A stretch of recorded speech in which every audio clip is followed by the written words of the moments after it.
누구나 나이가 들면 과거의 자신의 모습을 돌아보게 됩니다. 저도 제 자신의 20대를 돌이켜보면 참으로 부끄러운 일이 많았던 것 같습니다. 그때는 왜 그렇게 강해야 한다라는 생각이 많았는지 모르겠습니다. 단순한 생각이 아니라 강박관념에 시달렸던 것이 아닌가라는 생각이 들 때도 있습니다. 저는 이제 고향이 부산인데요. 막 대학에 합격이 되어서 서울에 올라왔을 때에 모든 것이 낯설었던 환경 속에서 생활해야만 했습니다. 누구나 그렇지만 익숙하지 않은 환경 속에서 살아갈 때에는 스스로에게 굉장히 강한 강박과 압력을 주는 경향이 있는 것 같아요. 제 자신이 그랬던 것 같습니다. 강해야 되고 잘해야 되고 다른 사람들과의 경쟁 속에서 반드시 이겨야 한다라는 생각들로 가득 차 있었던 것 같습니다. 하지만 지금 과거를 돌이켜보면 진정한 강함은, 진정한 승리는 다른 사람을 무조건적으로 이기는 것이 아니라는 것을 알 수가 있습니다. 큰 소리로 자신의 목소리를 내고 자신의 주장을 굽히지 않으며 다른 사람들을 이기기 위해서 다른 사람들의 부끄러움도 드러내는 그런 모습들은 결코 강함이나 진정한 의미의 승리와는 아무런 관계가 없는 것이죠. 그저 자신의 열등감과 낮은 자존감을 드러내는 하나의 표시일 뿐입니다. 진정한 강함은 그런 것과는 거리가 먼 것 같습니다. 가만히 돌이켜보면 지금까지 살아오면서 정말로 강한 사람들은 그렇게 외형적으로 강함을 드러내는 사람들이 아니었던 것 같습니다. 우선적으로 자신에 대한 자존감이 매우 높은 사람들이 진정한 강한 사람들인 것 같아요. 이런 사람들은 자신에 대한 평가를 타인에게 의지하지 않습니다. 무엇보다 사회적으로 유명하거나 특정한 집단 내에서 힘이 있다고 하는 사람들의 인정을 받기 위해서 조급해하지도 않는 것이죠. 그렇기 때문에 이러한 사람들은 또 다른 측면에서 강한 사람에게 강하게 대할 수 있고 약한 사람들에게 약한 모습으로 다가갈 수 있는 것 같습니다.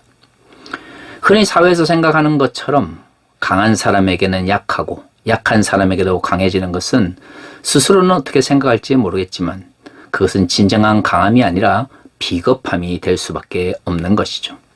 물론 이러한 특성은 단순히 개인의 성격적인 측면에서만 적용되는 것은 아닙니다. 공적인 영역 속에서 수없이 많은 사람들을 만나고 또한 그들과 관계를 맺으면서 살아가는 인간은 기본적으로 내적인 강함이 외적으로 드러나는 순간이 있을 수밖에 없죠. 그럴 때 진정한 강한 사람들은 사회적 영역에서나 공적 영역에서도 높은 자존감과 타인에 대한 관용을 잘 드러내는 사람인 것 같습니다. 하지만 안타깝게도 오늘날 한국교회의 모습을 보면 성경에서 말하는 진정한 강함에 대한 이해가 부족하다는 생각이 듭니다. 그래서인지 많은 교회 목사들이 어느 정도 교회 규모가 커지면 자신이 가지고 있는 종교적 권력을 다른 사람들에게 과시하려고 하는 욕망에 사무치게 됩니다. 때로는 종교적 영역에서의 자신의 권력을 좀 더 돋보이게 하기 위해서 정치적인 권력을 가진 사람들과 친하게 지내거나 그들과 함께 결탁하여 자신의 이권을 지키려고 하는 욕망으로 변질되는 경우도 참 많은 것 같습니다. 하지만 그러한 모습들은 사실 진정한 의미의 그리스도인들의 삶의 모습이 아니라는 것을 우리는 알고 있습니다. 성경에서 말하고 있는 그리스도인의 삶이라고 하는 것은 결국 타인과의 관계성 속에서 하나님 나라의 가치를 실현하는 것을 의미합니다. 거기에는 권력을 가지고 타인에게 과시하거나 자신이 가지고 있는 기득권을 지키기 위하여 타인을 억누르는 삶의 모습은 들어가 있지 않습니다. 오늘 우리가 읽은 본문의 말씀에서도 그리스도인들이 살아가야 될 하나님 나라의 가치에 대해서 분명하게 말하고 있습니다. 30절은 이렇게 이야기합니다. 하나님의 성령을 근심하게 하지 말라. 그 안에서 너희가 구원의 날까지 인치심을 받았느니라. 하나님의 성령을 근심케 하는 삶의 모습은 우리가 지금까지 살펴본 에베소서 4장 전반에 걸쳐서 광범위하게 나타나게 그 대표적인 것이 거짓을 말하면서 참된 것을 가리는 삶의 모습이라든가 타인의 것을 뺏는 모습들이 그 대표적인 경우라 할 수가 있는 것이죠. 이러한 삶의 모습들은 결코 성령께서 우리와 함께 하신다는 증거가 될 수가 없습니다. 혹자들은 그런 이야기를 합니다. 예수 그리스도의 피로 우리가 죄사함을 받았기 때문에 우리가 어떤 죄악을 짓든 우리는 구원을 받는다고 말이죠. 부활절을 맞아 전국의 교회들이 예수 그리스도의 죽으심과 부활을 선포하고 있습니다. 우리가 부활을 기념하는 것은 결국 죄사함과 죽음으로부터의 해방을 부활이 상징하고 있기 때문입니다. 하지만 예수 그리스도의 부활은 결국 예수를 그리스도라 고백하는 그러한 신앙의 문제와 연결될 수밖에 없는 것이고요. 성경이 말하는 신앙이라고 하는 것은 단순히 내면적이고 심리적인 마음의 변화만을 의미하는 것은 아닙니다. 예수를 믿는다, 기독교 신앙을 가지고 있다라고 말을 하지만 실질적인 삶의 모습 속에서 하나님께서 원하시는 뜻을 생각하지도 않고 그리스도의 제자로서의 삶에 대해서도 고민하지 않는다면 우리는 생각해 보아야 됩니다. 그것을 진정 기독교적 신앙이라고 말할 수 있느냐 말이죠. 바울의 서신을 비롯하여 성경의 많은 기록들은 그리스도인이 어떻게 이 세상 속에서 살아가야 하는지에 대해서 가르치고 있습니다. 단순히 그리스도의 구원이라고 하는 것이 삶의 문제와 아무런 상관관계가 없거나 우리가 부활을 찬양하면서 우리의 죄악된 삶을 버리지 않는다면 어쩌면 그것은 성경이 말하고 있는 구원을 얻게 하는 믿음 혹은 의를 이루는 믿음이 아닐 수도 있다는 생각을 가져야 합니다. 오늘 본문에서 말하고 있는 것처럼 그리스도인들의 삶은 성령을 근심케 해서는 안 되는 것입니다. 그리고 그것은 4장에 나와 있는 것처럼 다양한 죄악된 삶의 문제와 연결되어 있습니다. 과거 한국교회는 이 본문을 설명하면서 그저 개인들이 가지고 있는 개인적인 욕망이 내면 속에서 불일 듯 일어나거나 좀 더 확장하여 교회 내에서 다른 사람들과 혹은 성도들과의 관계가 조금씩 어긋날 때에 이러한 것들을 성령을 근심케 한다라는 의미로 사용했습니다. 하지만 성경에서 말하고 있는 성령을 근심케 한다라는 것은 모든 타인과의 관계성 속에서 이루어지는 죄악을 의미합니다. 개인적, 종교적 영역뿐만 아니라 사회적, 공적 영역에서 이루어지고 있는 다양한 관계들 속에서도 우리는 죄악을 짓지 않기 위하여 노력해야 하는 것이죠. 왜 그럴까요? 그러한 죄악들이 성령을 근심케 하기 때문입니다. 성령을 근심케 하는 행위는 결국 총체적 구원의 문제와 연결되어 있습니다. 사람들은 구원파적인 잘못된 구원관을 가지고 자신의 구원을 정당화하려고 합니다. 믿음을 가지고 있고 하나님을 믿는다 고백하니 내가 어떠한 죄악된 삶을 살더라도 하나님께서 반드시 우리를 구원시켜야 하는 것처럼 하나님께 요구하는 것이죠. 하지만 바울은 단 한 번도 구원을 요구라고 말한 적이 없습니다. 하나님의 은혜로 구원을 받았다라고 하는 사람들은 결국 구원에 대해서도 감사의 말을 통하여 하나님의 뜻대로 살아가기 위하여 노력해야 되는 삶의 모습을 주께 드려야 하는 것이죠. 그렇기 때문에 구원의 삶이라고 하는 것은 결국 현실 속에서의 하나님의 뜻을 이루며 죄악을 피하기 위하여 끊임없이 그리고 치열하게 노력하는 삶의 모습을 요구합니다. 하지만 과거 한국교회에서는 이러한 모습들에 대한 이야기들을 찾아볼 수가 없었습니다. 왜 그럴까요? 사회적으로 왜곡되어 있는 한국 사회 속에서 한국교회는 무조건적인 성장을 요구했습니다.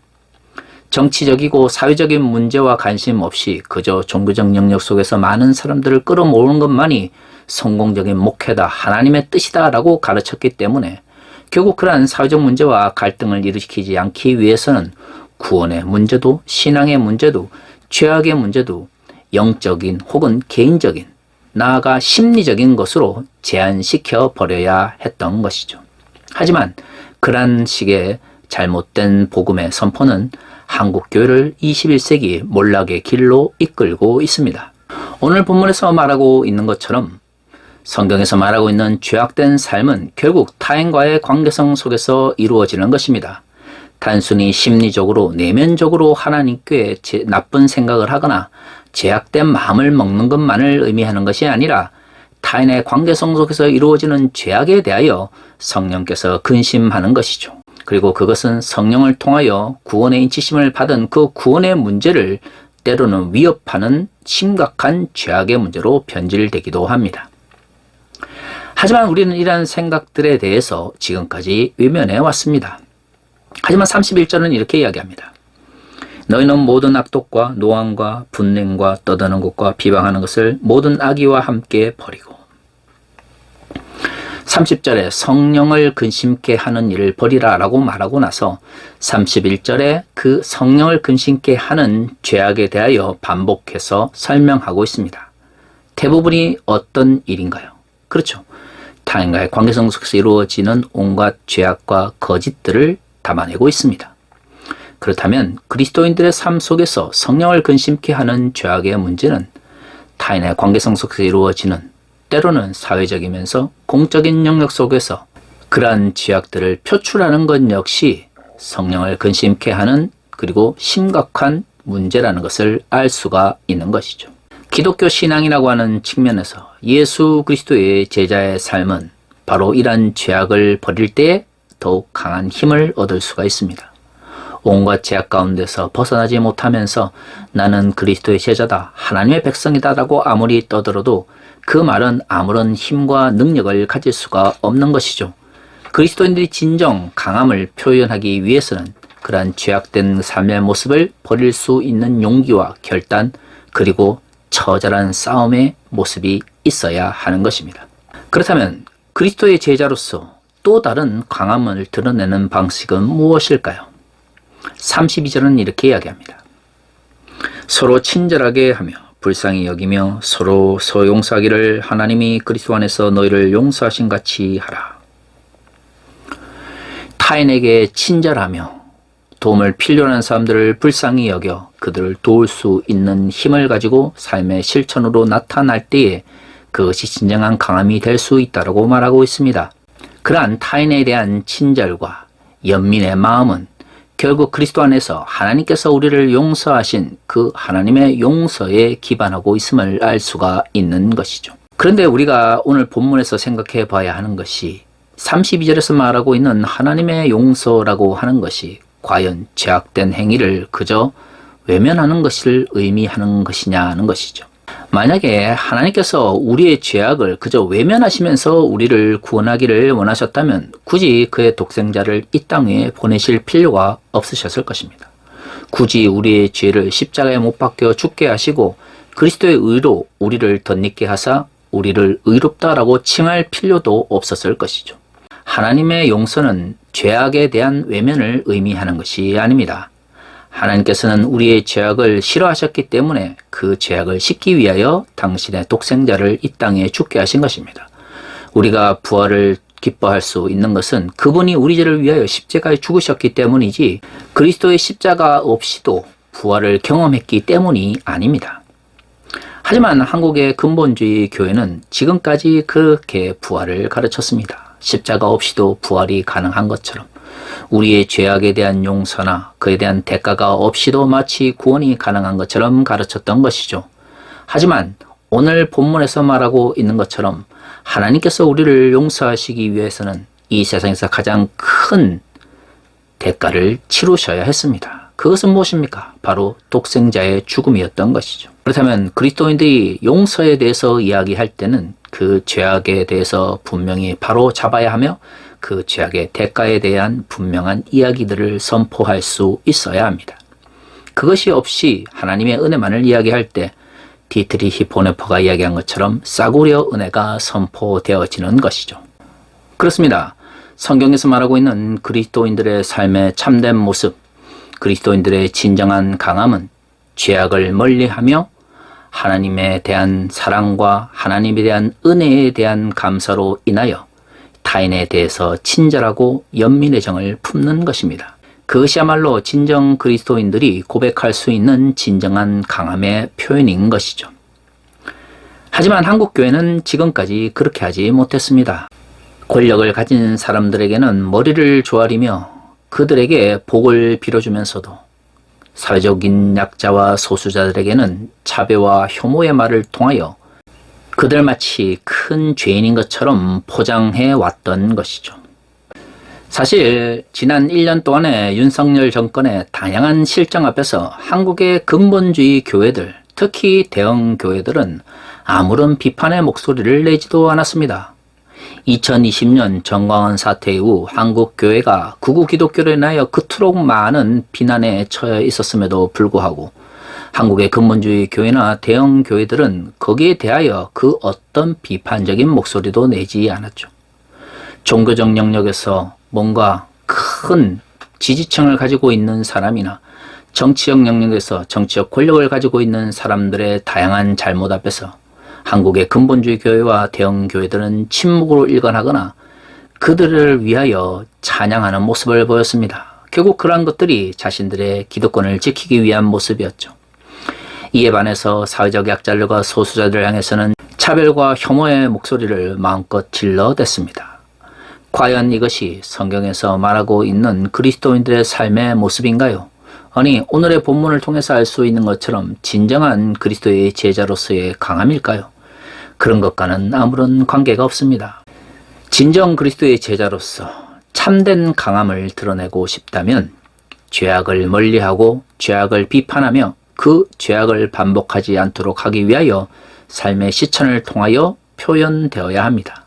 또한 우리의 도움을 필요하는 사회적 약자들과 소수자들을 향하여 그들에게 친절히 대하며 그들을 위하여 목소리를 낼 수 있어야 하는 것이죠. 하지만 한국 교회는 그 반대로 해왔습니다. 교회가 당연히 목소리를 대변해야 되는 사회적 약자들과 소수자들에서는 31절에 등장하는 다양한 악독과 제약들을 퍼부었습니다. 모든 악독과 노함과 분냉과 떠듬과 비방하는 것. 사회 약자들과 소수자들을 향하여 차별과 혐오를 정당화하고 그들을 하나님의 나라의 백성이 아닌 것처럼 죄하여 버리고 그들을 마치 큰 죄를 지은 사람들처럼 몰아붙였습니다. 그 모든 죄악에 대하여 과연 한국의 근본주의 교회들과 대형 교회들은 책임질 준비가 되어 있는 것일까요? 왜 윤석열 그리고 정광훈 앞에서는 아무런 비판의 목소리도 내지 못하면서 사회적 약자들과 소수자들을 향해서는 그토록 큰 목소리로 비난의 목소리를 낼 수 있는 것일까요? 그것이 바로 비겁함입니다. 한국교회의 비겁함은 결국 한국의 근본주의 교회들과 대형교회 담임 목사들의 낮은 자존감과 그 낮은 자존감을 대체하려고 하는 왜곡된 욕망의 표현인 것이죠. 정말로 예수 그리스도의 십자가만으로 예수 그리스도의 부활만으로 우리의 삶이 풍족하고 우리의 모든 가치가 만족스럽다면 그러한 왜곡된 자존감과 왜곡된 욕망을 신앙의 힘으로 이겨낼 수 있어야 합니다. 하지만 입술로는 하나님의 영광을 예수 그리스도의 부활을 이야기하지만 결국 자신의 낮은 자존감을 극복하지 못했던 많은 이들이 종교적 권력을 확장하려고 하거나 종교적 권력만으로 만족하지 못하여 정치적 권력을 통하여 자신의 영향력을 확장하려고 하는 모습을 보였습니다.